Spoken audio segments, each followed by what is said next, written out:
Turn this up, turn this up. Your professional development is one of the keys to your career success. When you combine your desire to grow with actionable steps, your journey to success becomes an incredible reality. Hi, I'm Paul Faronbi, aka IncrediPaul, and welcome to IncrediPaul Leadership, where we learn how to become the most incredible versions of ourselves by learning from each other. First off, if you're only listening to this episode, I want you to make sure that you can also watch it on YouTube. But regardless if you're listening or watching the show, I really appreciate your support. Today, I have the honor of having Cory Demmel on the show. He's a dynamic and engaging leader who's an expert at growing leaders as a keynote speaker, coach, consultant, and lead pastor at Cape Christian. So that was just a little bit about you, Cory, but how about you introduce yourself the way you would do it? Thanks. Okay, so my name is Cory, and this is especially fun for me because, as I know, IncrediPaul, you have a lot of great people on this podcast, but not everybody can say that they were your youth pastor. That is but I true. get to say that I was your youth pastor. And so, in fact, you're one of the few people that still call me PC from the old days. PC, we'll talk about that. But Cory Demmel, I've been married just shy, almost 20 years. My wife and I are celebrating 20 years here shortly. And I got a 14-year-old daughter and a 4-year-old son. So we got a nice 10-year gap. That was not our plan, but we got our miracle bonus baby later in life. I tell people all the time, everyone should have a toddler in their 40s. It's such a trip, and they'll laugh at me. And born and raised Central Nebraska.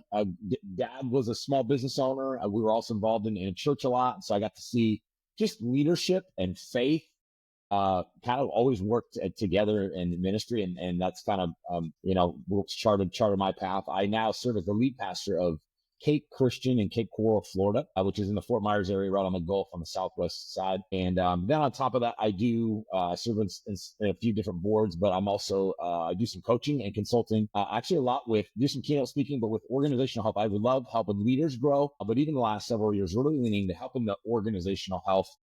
I'm actually a certified working genius facilitator with the Table Group, if anybody's familiar with that. And so I love and come alive helping leaders get better and helping organizations be healthy. We all have to work for our lives. So how can we create incredible work environments that are both healthy, fun, and satisfying? And so that's a little bit about me. And then, I still consider myself a student, not an expert.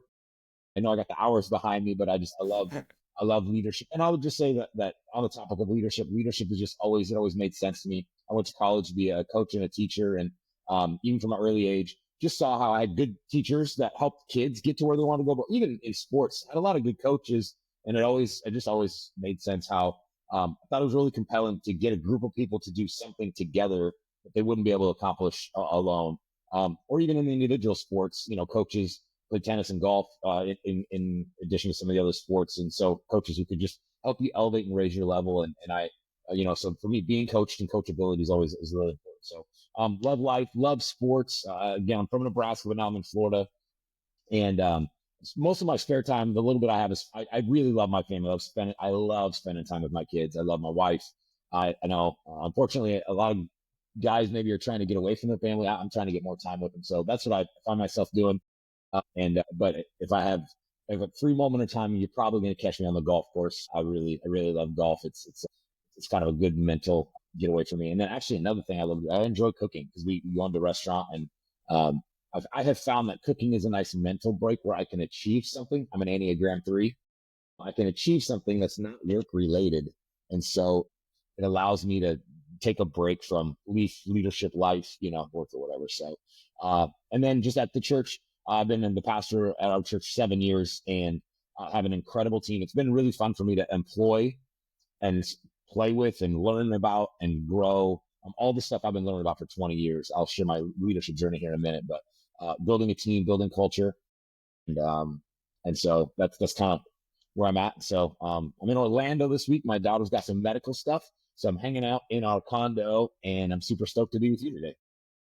Yeah, super excited to have you. And thanks for just giving your broad background. A lot of stuff, leadership stuff in your journey. I had no idea you were a working genius facilitator, because that's what Patrick Lencioni, right? He wrote the, Yeah.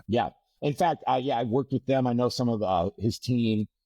in fact, a lot of the when I've been doing more contracts with companies to help them with organizational health, and actually all I do is 90% of what I walk them through is his other book, The Advantage. The 6 questions that every organization need to answer to have the advantage, the organizational advantage. And it does. I mean, I've worked with insurance companies, construction companies, nonprofits, churches, international nonprofits, and no matter what your context is, it's really phenomenal. And truthfully, Paul, that book, The Advantage, is like, we call it our leadership Bible at our church. It is the key, one of the keys to our success. We've had just astronomical growth, small employee turnover. Our church has grown exponentially. Our budget's grown exponentially. Our reach has grown exponentially. Our staff has grown exponentially, and I can attribute a ton of it to actually not just reading, but doing and continuing to do what he says in the book. And so again, part of my leadership journey, he was one of the first guys that I felt like really connected with me as a leader, as a young leader. And I felt like, man, he was speaking my language, and gave me permission to even be a little bit high energy, wiry, ADHD. I still remember the first time I heard Patrick on a stage at the Global Leadership Summit. I think there were like 400,000 people that year. And he's in the middle of this keynote speech. And he knows 400,000, 7,000 in the room. It's satellite cap. And somebody gets up and walks out in the middle of it. He's like, hey, where are you going? Was it that bad?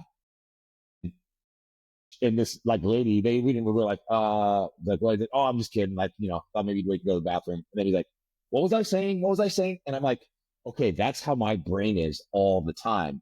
And I usually shut that down, but I'm like, the fact that he let himself go there, it kind of even felt it was a profound moment for me where I'm like, there's room for somebody like me in leadership because I am a little more fun. I'm a little high energy. I just think a little bit different, but I really fully embrace who I am, both the good, the bad, and the ugly. And I watched him do that. I'm like, oh, this is cool. So, but I love this stuff. To me, Lencioni is a genius. The Table Group, he takes all the complex ideas and gives it to us in something that we can, whether it's the advantage, the working genius, ideal team player, the 5 dysfunctions of the team, death by meeting. He's giving you a business in a can. And if you can follow it and interpret it, like you're off to the races, in my opinion. That's really good. I really like how you even described him, because that's like the first time I heard him speak in person. I guess first and only time I heard him speak in person was 3 or 4 years ago. He was speaking at Live to Lead for John Maxwell conference. Yeah. And then he just described that being like ADHD. And he's like, yeah, like sometimes I might forget what I'm saying. I'll just jump right back in. It's like, you guys help me out. But I love how just vulnerable and transparent he is with his leadership. Yeah. Yeah. And again, you know me, I lead that way. I'm very open book. I think vulnerability and transparency is so important. And I think it's something actually, in fact, if I wasn't here, there's an event 10 miles up the road here in Orlando. And I think Patrick's there, John's there, my new friend Jenny Catron's there, but I'm doing this instead. But I think it's Maxwell who said, people will respect you and follow you through your strengths, but they'll always connect to you through your weakness and through your pain. And so for me, pretty much, I speak to 6,000 people weekly. And so any story I tell on myself is almost always a vulnerability, failure, or pain, almost never the wins. Because people, and I'm kind of anti-celebrity culture, at least in the church world. And so I don't want people to think I'm better than I am. I want them to understand I am as human as you are, and I have found that over, 20 years of doing it, people, they feel like they connect and relate to me because I get mad in traffic, and I sometimes get impatient with my kids, and I want to throw my golf clubs into the trees sometimes. And I don't always do those things, but even the fact that I'll tell people that I want to, like, I've kind of decloaked the man of God. And I'm like, I tell my church all the time, like, I probably shouldn't be a pastor, but like, you guys keep letting me come back. So here I am. I mean, this isn't news to you. I was your youth pastor. So this is me at almost 45. So, I mean, you remember me at 30. So yeah, no, oh man, that's so true. It was like 15, 16 years ago. 15 years ago. Yeah. Wow. Yeah. I think you had me. I was your youth pastor. I was like 29, 30, 31. And I'm turning 31 right now. That's crazy to think about. Yeah. So yeah, when I was your age is when I was your youth pastor. Yeah, I'm speechless like that. I can't even imagine that. Yeah. Well, I just made you feel old. So imagine what that, look at these bad guys. This is called Matthew Faronbi. This is called Paul Faronbi. Oh my goodness. That's so funny. That's really funny. But yeah, you definitely modeled that earlier on as a youth pastor, and then even when you were doing other things as in other pastoral roles as well. And even what you're doing right now, because I've been able, like every now and then because you guys do a lot of stuff virtually or on Instagram and stuff to see different clips. And I'm like, this is the same PC. Can I still call you PC? That I remember that you're the ability you have to connect with people and be true to yourself, but then also be able to say like, this is who I am, but this is also what I'm working towards. I think that's a really good balance. Thank you for saying that. That's, I don't know that I've ever heard anybody put it that way, but I think that's even what I aspire to be. Is I love connecting with people. I love people. We were made for connection. And I think the only way to do that is truly be yourself. But we all have to resist this urge to like prove ourselves to somebody else. And I think that's where, for me, a big part of my journey is emotional health, security, working through your own hard stuff, doing the deep work on your own. Because again, one of my mentors early on, before you ever met me, said, when you walk into a room, you got to make a decision. You got to try to convince the people in the room that you're the most important, best person in the room, or you can flip that and convince them that they're the most important and best person in the room. Mm-hmm. And one will make you feel good. The other one will impact lives. You know what I mean? And so like, that's kind of one of my driving, like I'm trying to make whoever I'm interacting with feel like the most important person in that interaction at the time. In fact, my resume says add value everywhere. Even if it's just one interaction, I want to leave things better than I found them. And I want to elevate anybody. But again, that requires me taking the focus off of me, who I am, what I do, why you should be impressed with me, and again, I think a lot of well-meaning people do that, just trying to find connections. And I know even in my journey, in my attempt to make a connection, all I was doing was giving a resume and everybody was like, this freaking guy, you know what I mean? And like, nobody wanted to like pass next, you know what I mean? Mm-hmm. I got a lot of power in asking questions, listening with empathy and interest, and going second. I think, again, I probably just gave you like a 3-point like leadership talk on connecting. Yeah, you kind of did. I've never given that one before. I'm going to rewatch this because that'll be one of my leaders lectures for my business. There you go. But it's that simple. But here's the thing. People can tell when it's a tactic, and I think they can tell when it's genuine. Like, me and I genuinely care about people. Well, I had to work out my own stuff where I knew Cory was okay with the ADHD and the OCD and all the, emotional drama and trauma from middle school, high school, and some of the other stuff. I did deep work on that. But so you can't just like fake it. That's not something you can fake it till you make it. You know what I mean? So I think essentially you have to like push through some of the pain in your life and come out on the other side and go, I'm okay. And you and I both know, I don't know your audience, but that's where our faith comes in. Like to be deeply loved by a creator and be aware that you're unbelievably flawed at the exact same time is actually like the most freeing, liberating, powerful thing ever, in my opinion and my experience.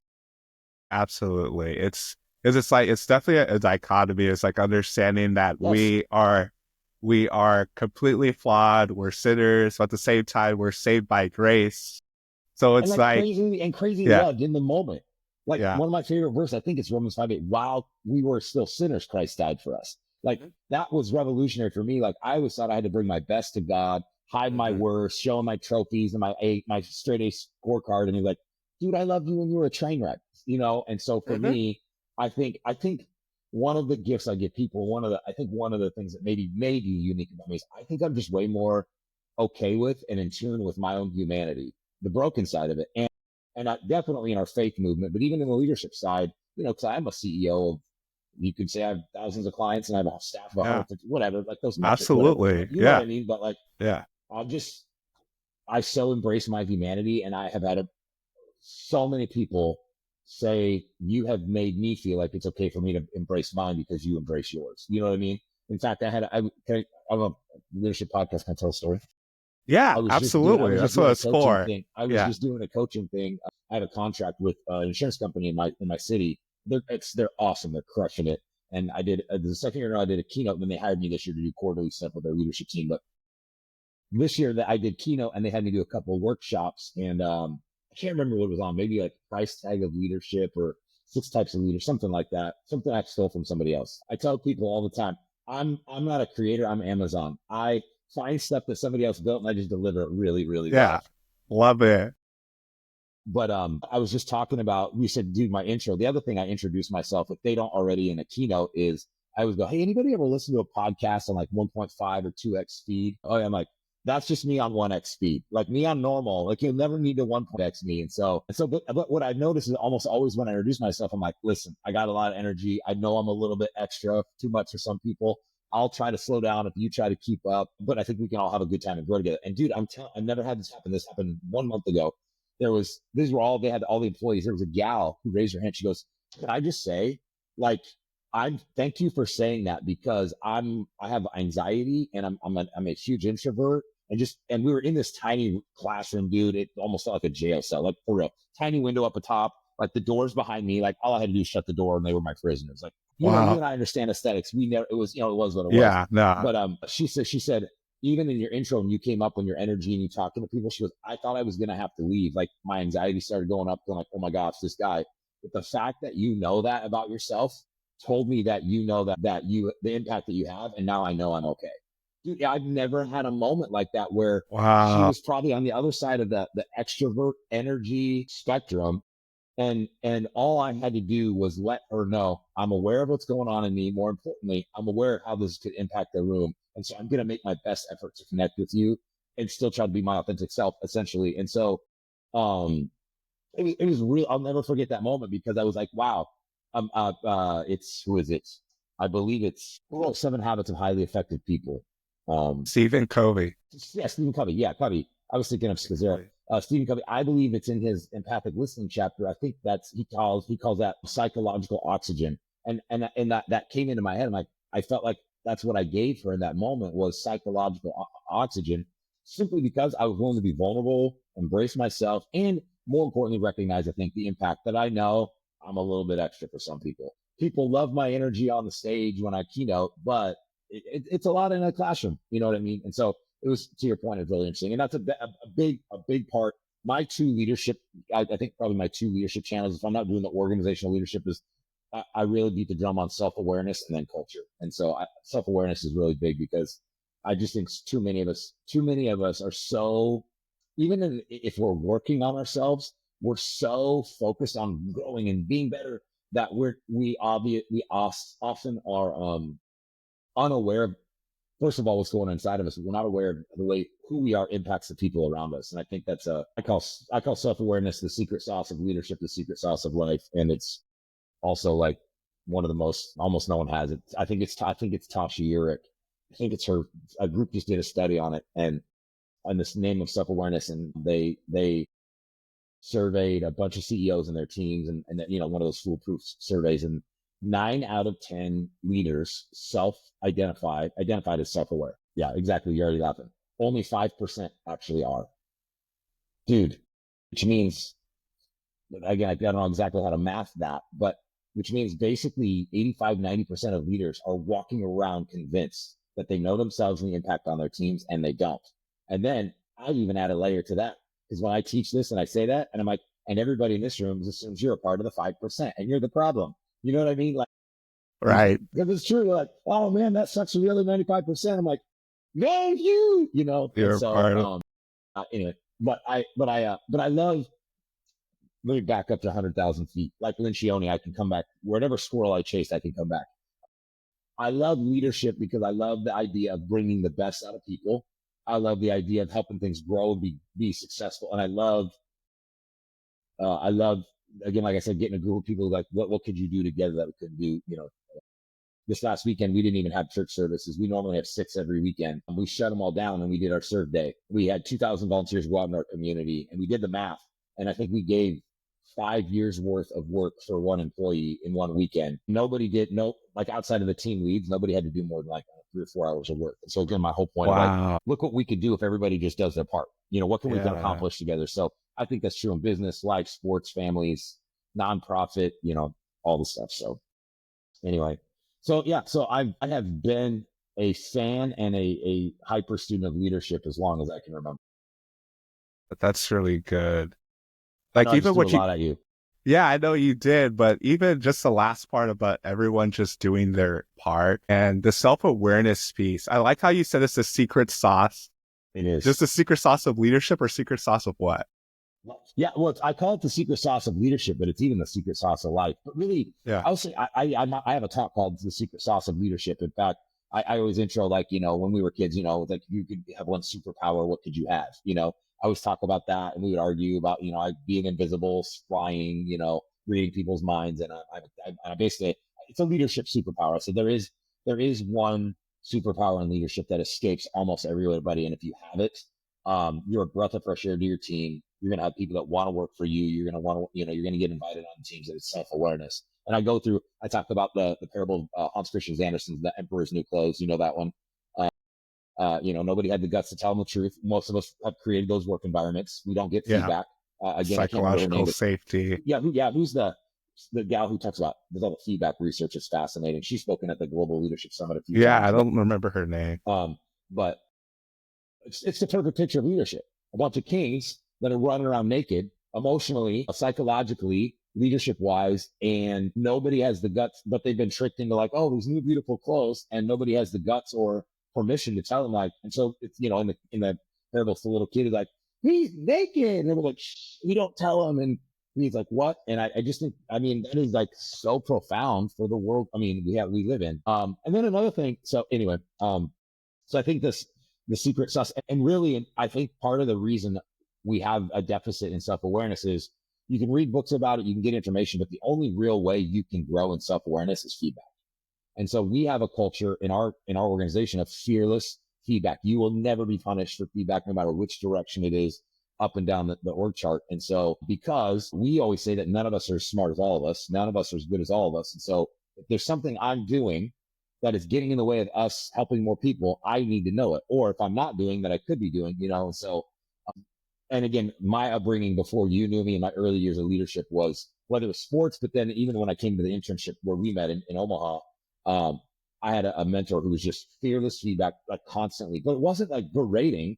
He saw what the good that was in me. And between Mike and Hook, dude, the amount of conversations I had in 14 years, like, you know what your problem is? I'm like, let's just have the list. But I welcomed it because they were never mad at me. They were probably irritated a little bit, but their agenda was only to help me be better so that I could impact more people. So I was always willing to receive it. You know what I mean? And so I feel like I've outkicked my coverage in leadership. I have exceeded what I think kind of my profile, small kid from a farm town in Nebraska, no one's ever heard of, with probably some ADHD, a little bit of OCD, I feel like I've kind of, but it's because I just love getting feedback. I'm like, man, I want to get better. And I've had guys speak, and I'm like, I'll take you to lunch if I can just ask you some questions. And I'm not going to tell you about me. I just like, what am I doing? How can I, again, I'm always, I won't care. I can say a lot of things. I won't. I'm always enamored when you go to these leadership conferences, everybody stands in line, and I don't get it. I'm so different. They're like, oh, I want to tell you about me. Like John Maxwell, for example. I was just at an event like this. And it's like, I want to tell you about me, and then I want to take a picture with you. I'm like, that's dumb. Who cares? Like, John cares, but I'm like, if I get in that line, I better have 3 great questions that he can help. I'm like, hey, so here's my context super fast. What would you do in this situation? Like, I'm that guy. Mm-hmm. I respect John like crazy, like, and all the people in that world, but the picture doesn't mean as much to me. Like, I have access to that question. And so I'm the guy standing in the back line once everybody gets their picture taken. I'm like, I have a real question. Help me. You know what I mean? And so, yeah.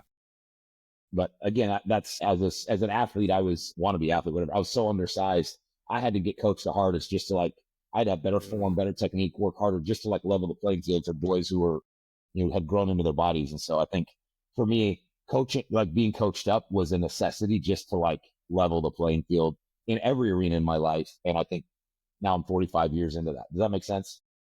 Yeah, no, that definitely makes sense. Even what you were saying about, because unfortunately, my point is feedback is the only way you can grow in self-awareness.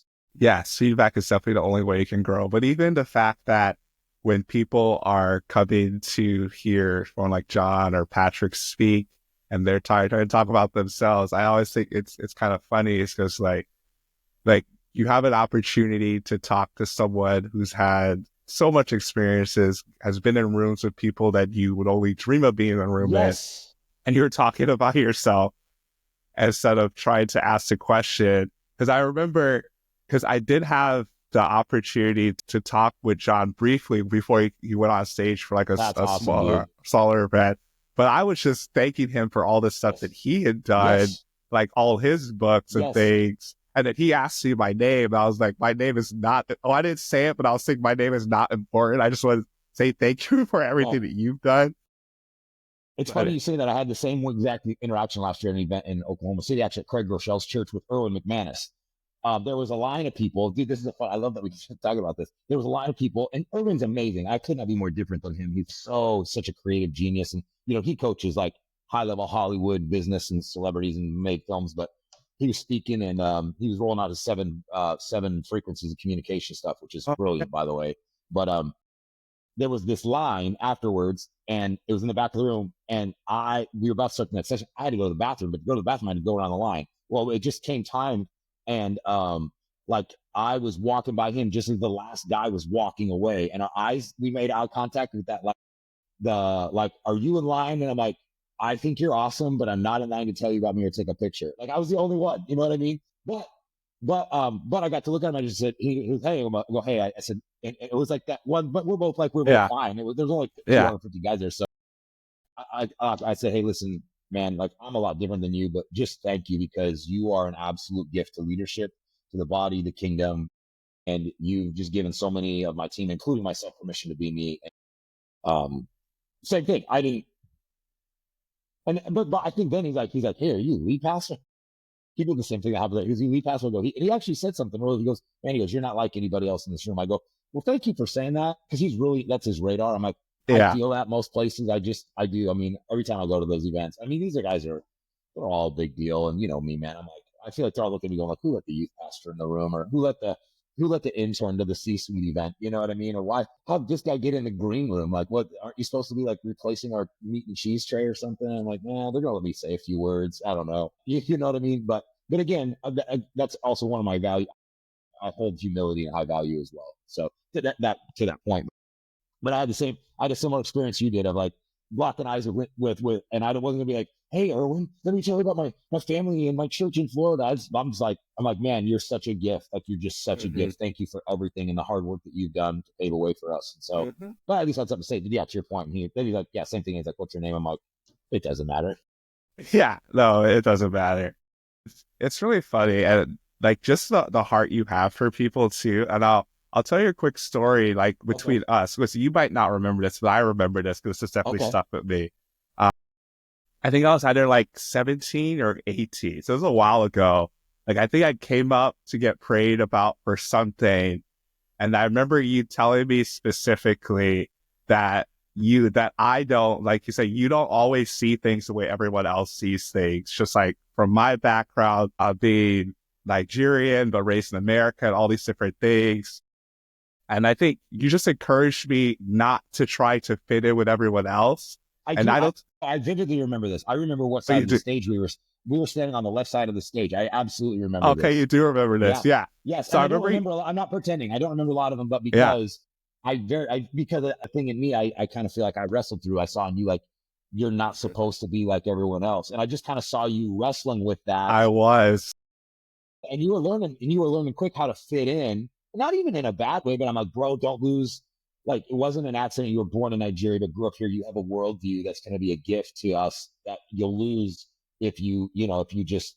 So I vividly remember that conversation. Okay, wow. I didn't think you would, but I remember you told me that, and that just gave me so much peace, because I was like really wrestling with it. And I honestly, I've come back to that moment a few different times, like, believe it or not, because like sometimes I'm like, okay, like I feel like, because I don't see like pretty much anything the same way as anyone else. Like, I can, like, and I know it's just a gift from God. Like, most times when there's arguments or different things happening, I can see things from both perspectives, whether or not I agree with either perspective, but I can usually see it and I understand why people are doing what they're doing, even though if I don't understand it. So, and I think that's helped me a lot in my leadership through different things I've done, whether it's been in the church world and serving, or like in what I do as an engineer, or what I do in the STEM world. And like, honestly, just on the podcast, I want to say thank you for just to say that, because when you say stuff like that, you don't always know how it's going to land or how the person's going to receive it. but just the boldness to say it, that it stuck with me like 15 years later. Dude, that's super. I can't even tell you how meaningful that is. Yeah, that's that. I mean, I think that's you. I mean, the hairs are sticking on my arms. Like, this is why I think everybody's dream is to make an imprint on somebody. They come back 10 or 15 or 20 years later and go, hey, when you did that thing or said that thing or coached me, like, man, that's cool. No, I very much remember that. For all your podcasters, I can tell you, like, Paul came in, this like beautiful smile, and he was like this. I mean, we were a very diverse community. We were almost half black, half white, right? A little bit more white, but probably 60% white, 30, but it was very diverse. Yeah. Paul came in with them white teeth, and he had muscles at like 16. Like, I'm talking real muscles, and he was quiet but like confident and nice. And all the girls are like, "Who's this new dude?" And so I'm like, all right. As a youth pastor, I'm like, we'll just see how this thing plays out. Because I knew enough about you. Because you go over to your dinner, and I knew about your game. I'm like, girl, like, he ain't playing your game. Like, good luck with that. I just let him try, and but you're like, same thing though. You always made people feel so important. Like whatever. But 16, 17-year-old us, someone was like, I like that, and so it was. That's that. Cause I remember watching that, but I'm like, man, this guy's like. But even before we ever had that conversation, like, you always stayed true to who you were. That's what always stuck out to me. I'm like, this guy's going to be remarkable. And you're always smart. Your whole family's smart. I knew you guys were really good. But I just, even like your character, I'm like, you stayed true to who you were. And so that was it. But I do remember, I'm like, when you guys came around, like, your brother was a creative one, but like, the like safe, protective, quiet black superhero. You know what I mean? And you weren't like, all the other guys in the group, they were all like, what, captain of football, like they were all state track and whatever. You weren't like Mr. known athlete in the, in the community, but you like, I can say it, like, you walked a little bigger than all them fools, like, and it was just fun. As a 30-year-old youth pastor, it was just fun for me to watch that. There were a couple hundred of you guys in a room every week, and there were a lot of you, but I knew all of you guys, and so you knew all of us. But I remember that was behind. That's why I remember that conversation, because that was what was behind. Like, not watching you slip, but just going like, man, like, how do I wanted to, like, I felt like God's like word for you was like, I want you to succeed in America and succeed in your context, but don't feel bad or apologize for not being a part of or understanding some things that, and again, the older you get, I think people who have unique lens are the ones that end up having something to offer the world that we're like, man, we never thought of that. You know what I mean? So that's cool. That's super meaningful, man. Like, that's a great gift you gave me today. Thank you. No, absolutely. Like, you've given so many gifts to people across the years. And what I've been realizing is that you don't always, there's impacts you make, but people don't always have the opportunity to tell you what happened. Because it's happened to me, like, over the last couple of years, like, just from podcasting, or like people I would just meet up with, like, they're saying like, oh, this happened. And then, like, either this made me laugh or what you said kept me going. I'm like, wow. Like, I was just like, I know one of the gifts God has given me is a gift of encouragement. And then the last couple of years, I've been focusing and honed in on it, been more intentional about it. Because before, it was just something that happened, but I've been more intentional about it. And it's just giving me more joy. Like, even with the podcast, is like, my whole goal behind it. Like, yes, I could get really, because people always ask me, it's like, is this your end goal? Like, you want to be a podcaster? I'm like, honestly, even last year, there are times I thought about stopping podcasting, because I was like, I'll get to 100 episodes, I'll be good. But then what I realized is that I really enjoy, and like, I honestly, because we're both people of faith, like, I really, what God told me is that I want you to focus on this, because I have dreams and aspirations to do more stuff in speaking, because I want to travel and be in different places. And with podcasts, you can do it anywhere. Absolutely. But God's been telling me, I want you to focus on this.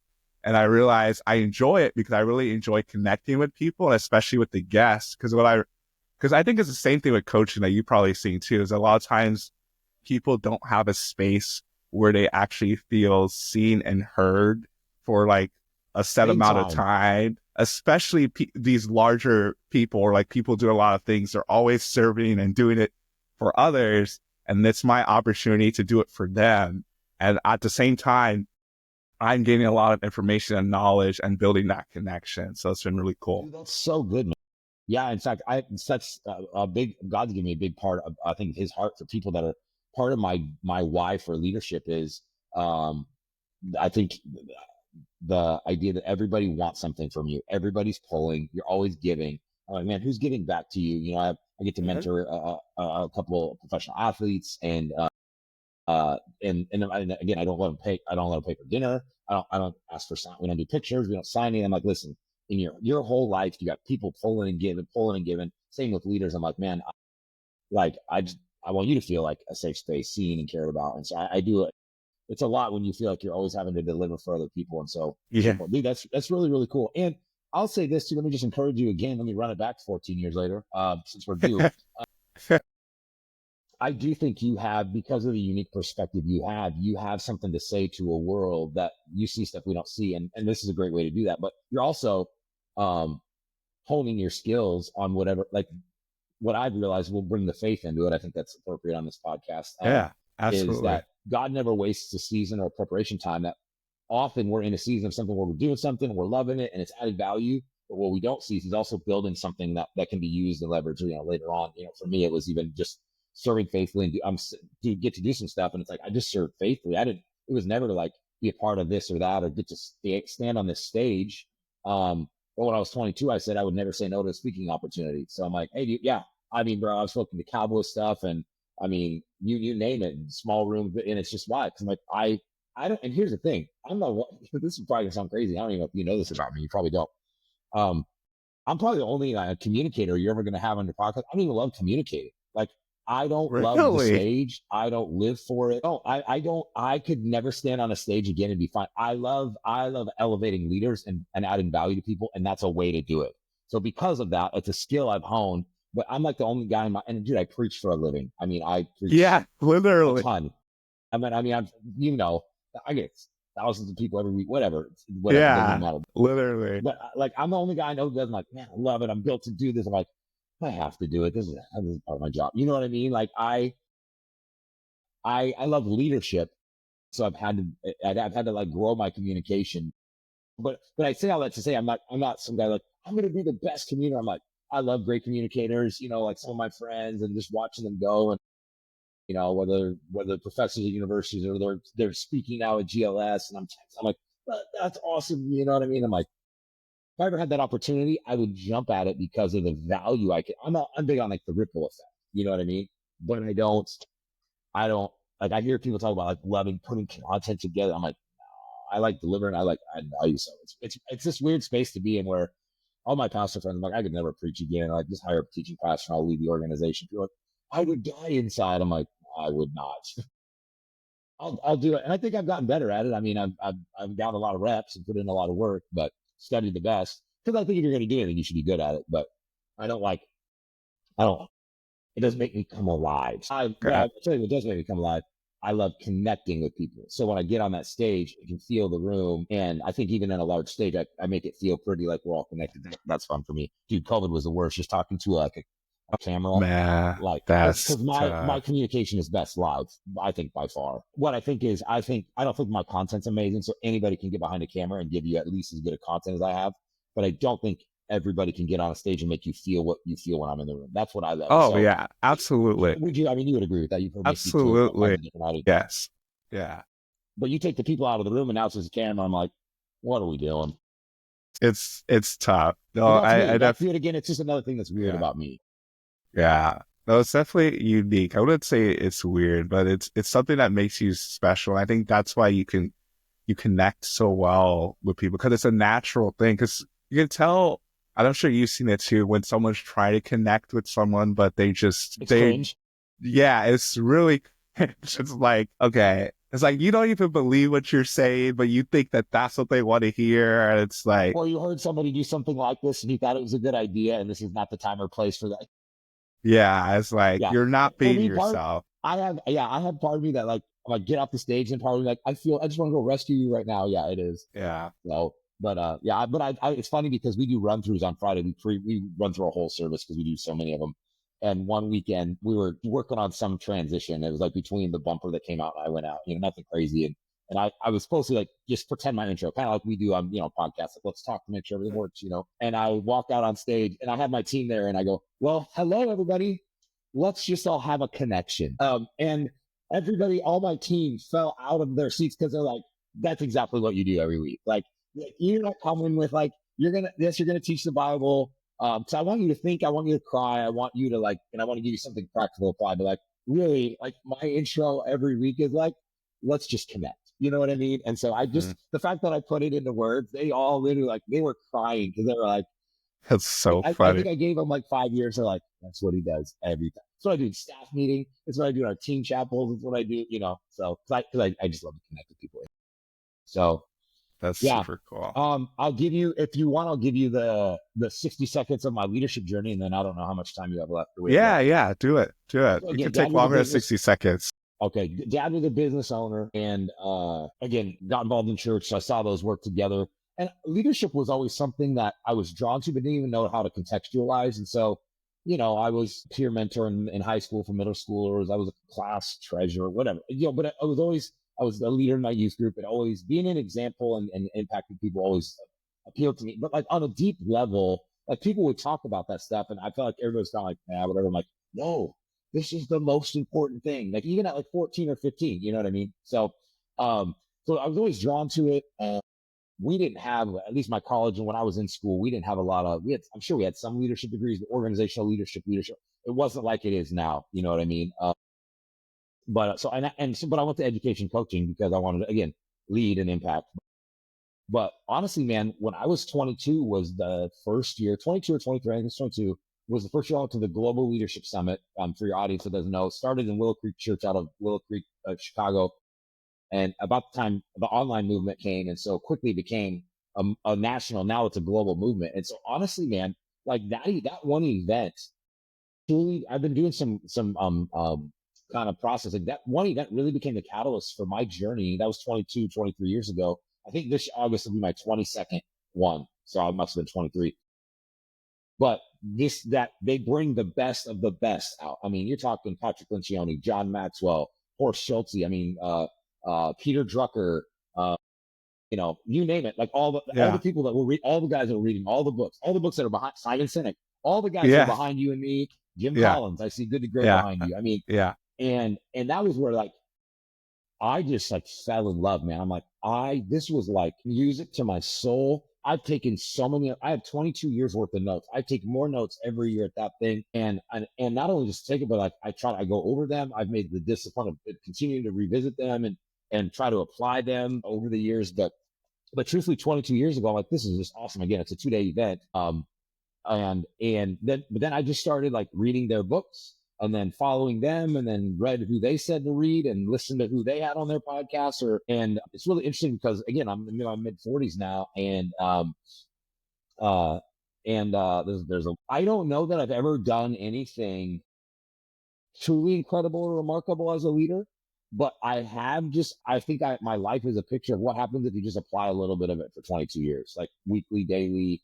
You know what I mean? I don't do anything amazing. I've never been on some journey where I went to the top of Everest and came back and had an epiphany and like, but I just tried to like be in a book, be in a podcast. I go to those events, and God's put me in rooms with some of those people and gotten to rub shoulders with some of them. And so, again, like I can't say enough about the Global Leadership Summit because again, that 2-day event, and that was even the catalyst for our leaders launch. I thought, man, we should do something like this on a small scale once a month. So now I have about 100, 150 business leaders every month that come to my church, a lunch, one talk, and then, but we always do table talk where you can apply it. And it's the whole idea, like, what are you going to do to get a little bit better personally and professionally each month? And so, but yeah, man, like just finding something that applied it, and I've just really been really grateful for that event.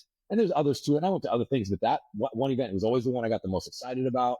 I always took a ton of notes. And even when they would come on the stage, even as a young leader, I don't know that I knew how to internalize or articulate it, but I would always think to myself, like, I want to do that someday. And I think maybe in my early 20s, like I want to speak on a stage like this, but I think what I meant now, and I still would, I don't need it, but I think what it is, like, I want to have added some sort of value or contributed to the leadership world or society in such a way that I would have something to contribute that impacts people like this. But that's what I would say now that I didn't know how to say then. And so,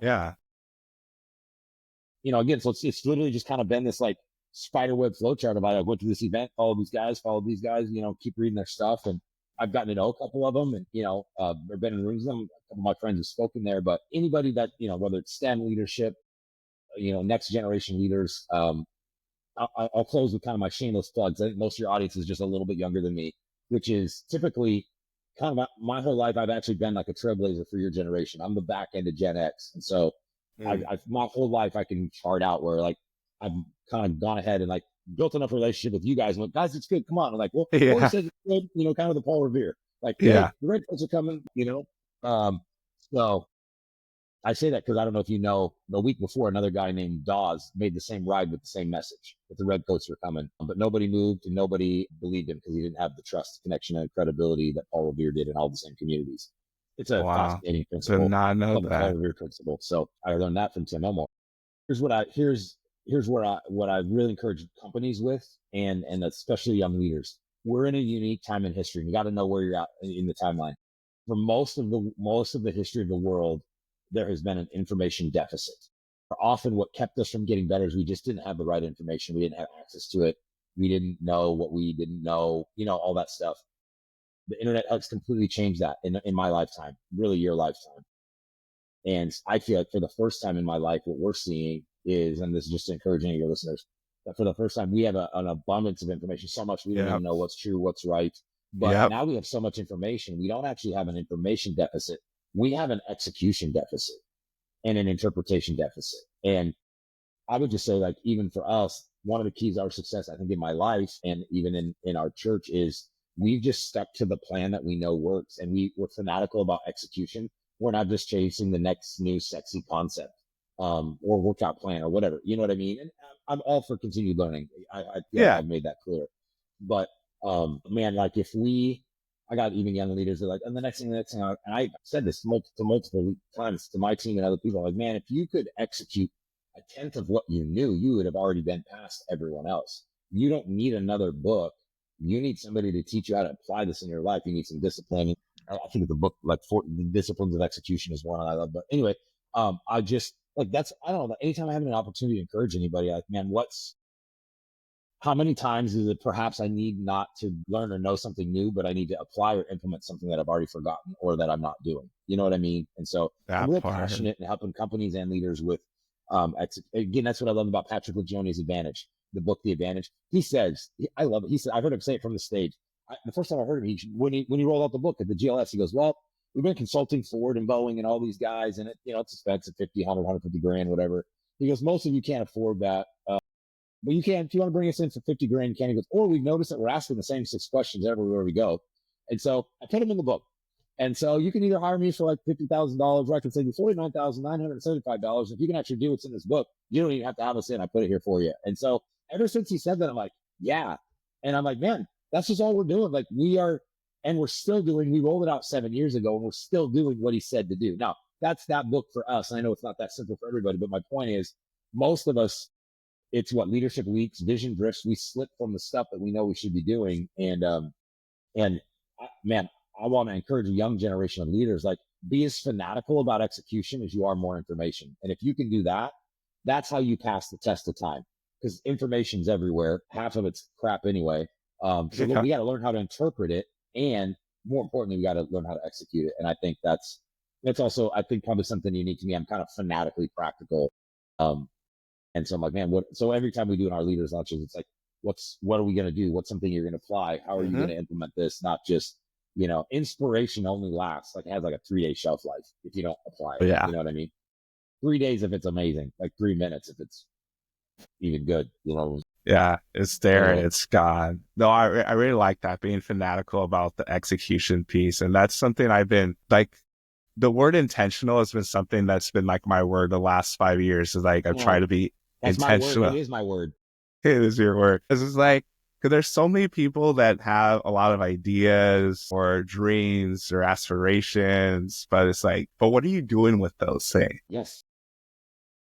What are the steps you're taking? I mean, sometimes, and that's like when I'm talking to people or coaching people, it's like, yeah, you want to do this big thing, but what is the small thing you can do now? Step. What's the first step? Yeah, what's the first step? It's like, he's like, I want to write a book someday. It's like, are you writing right now, like, at all? Are you writing for 5 minutes every day? The micro habit. Yeah, exactly. Yeah, exactly. Or even just like writing as simple as like writing posts on LinkedIn or on these, like, are you generating ideas or concepts? Yep. That's good, man. That's really good. Yes.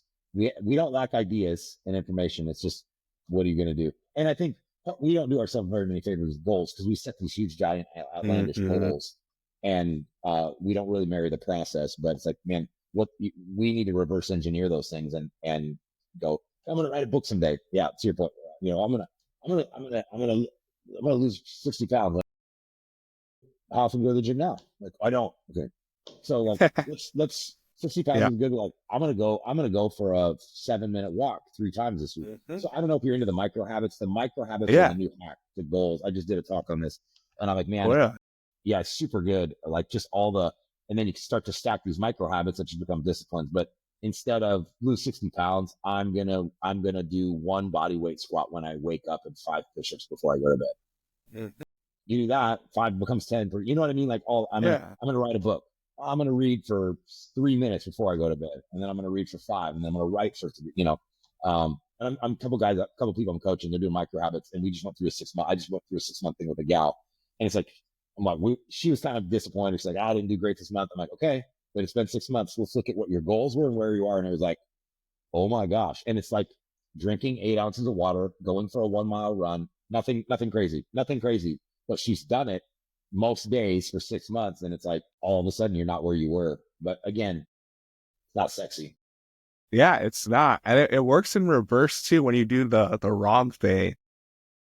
I feel like it's accelerated in reverse. This is like, man, there goes that 75 hard in 1 weekend of eating and not working out. Yeah, exactly. Because I have, like, I'll briefly share this because it embodies exactly what you're saying. Because I gained like 30 pounds in a year, like between 2021 to 2022. Not of muscle. It was like, that would surprise me. Paul, I know you can these yeah houses. Yeah, I don't know about that, but no, for the first time in your life, it wasn't that kind of weight. Yeah, it wasn't, and I didn't realize it because it's like there's just a bunch of habits I had because I was traveling all the time. I wasn't eating as well, all these different things. It wasn't until my doctor's like, you gained like 30 pounds in the last year. I was over 300 pounds. So the first time over 300 pounds. I think I was like 310. And my doctor's like, you're still healthy, but you should lose some weight.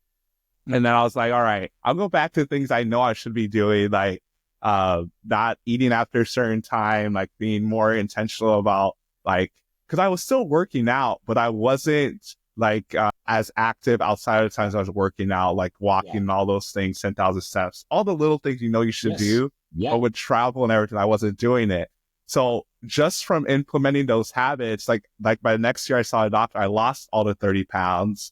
And then like the following year, I lost an additional like 30 pounds again. So now I weigh like how much I weighed like right out of college. So I'm back 250 right now. And I feel like since last year, like I lost all the weight.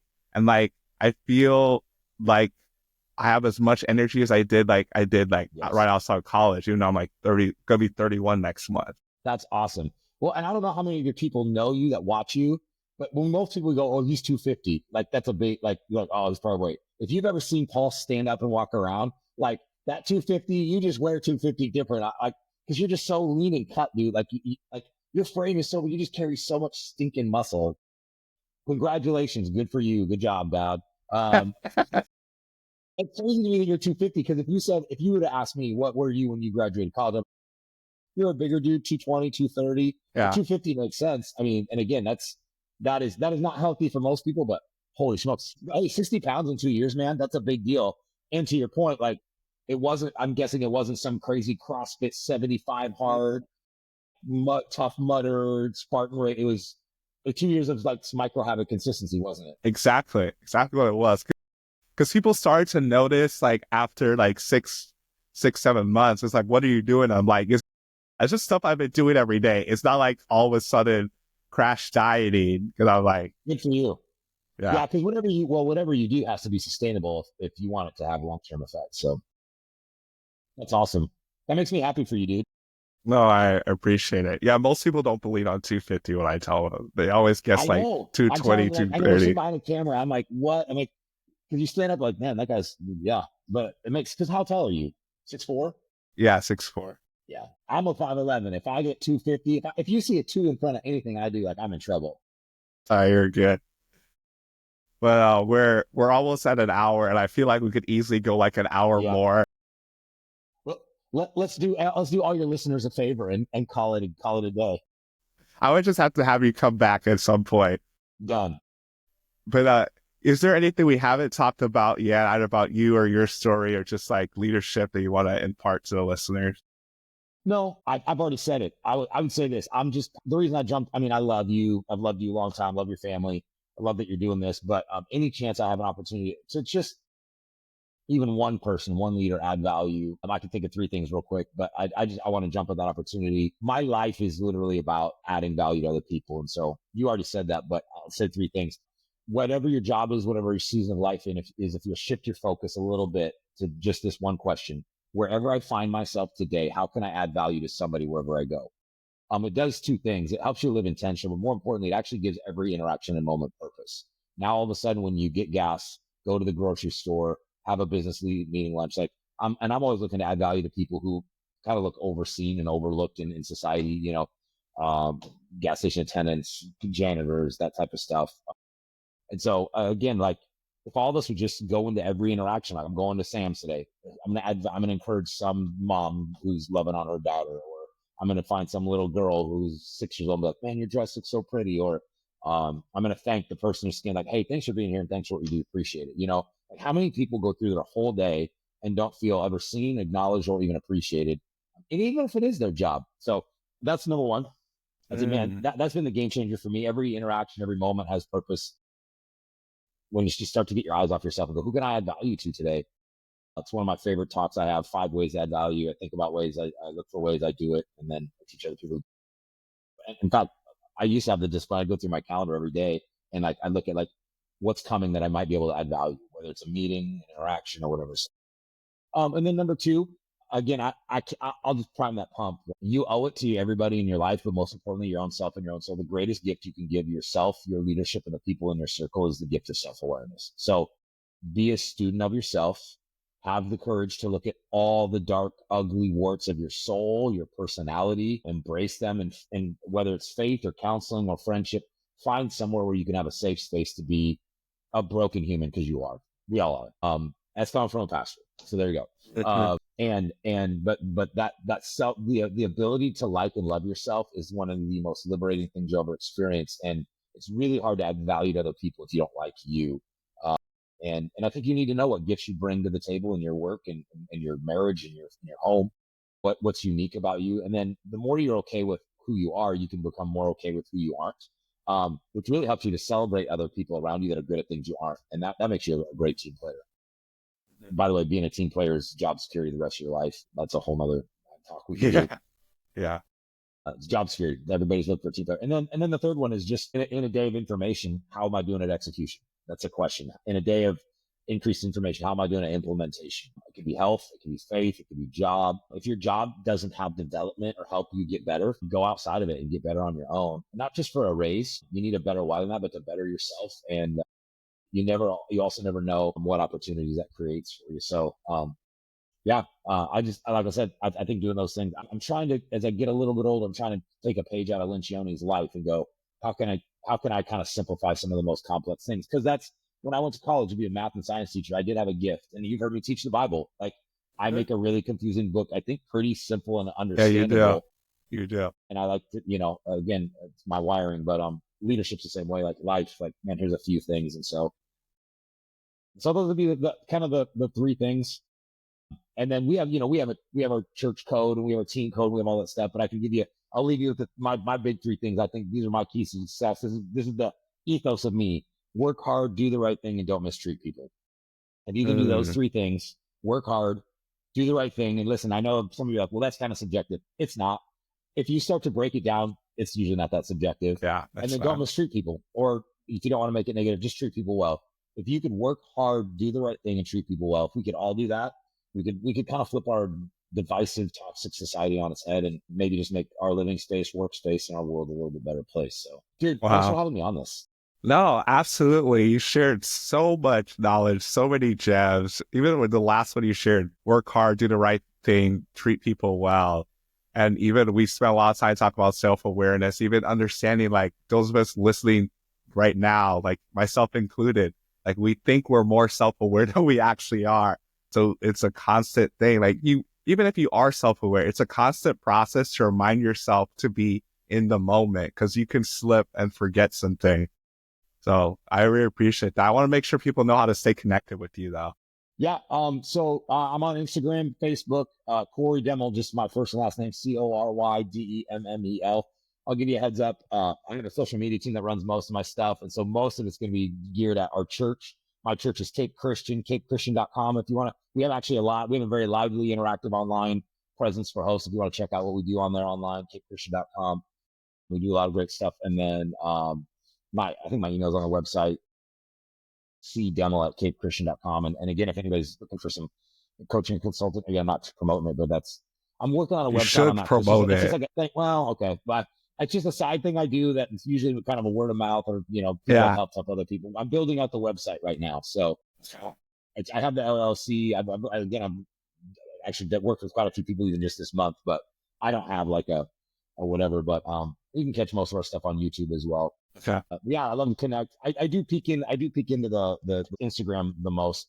I'm in South Florida, so they love themselves some Facebook down there. I know the age of the people I'm talking to, so I have to be very active on Facebook. But again, I have my team run that. But I love connecting and adding value. And so if you're out here listening, I love to connect. I'd love to even hear something that maybe you're like, man, that's something I want to apply or implement in my life. But man, Paul, I just want to commend you.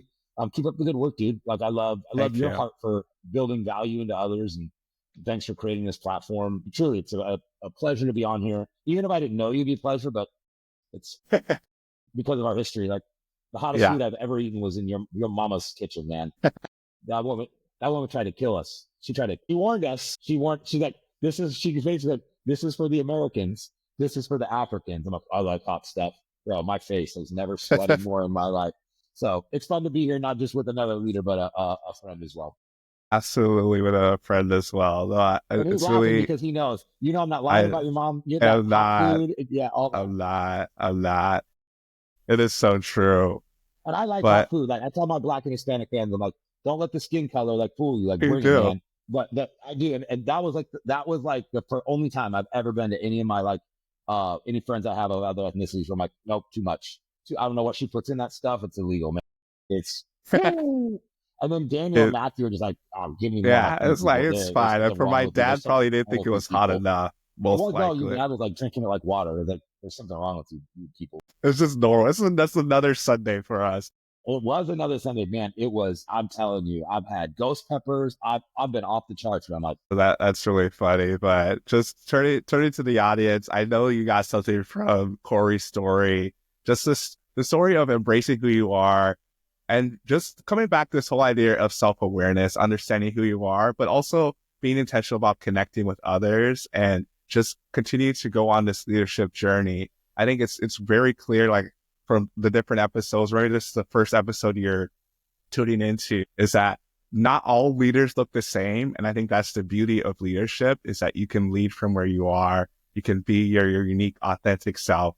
And you can do that. You can be incredible.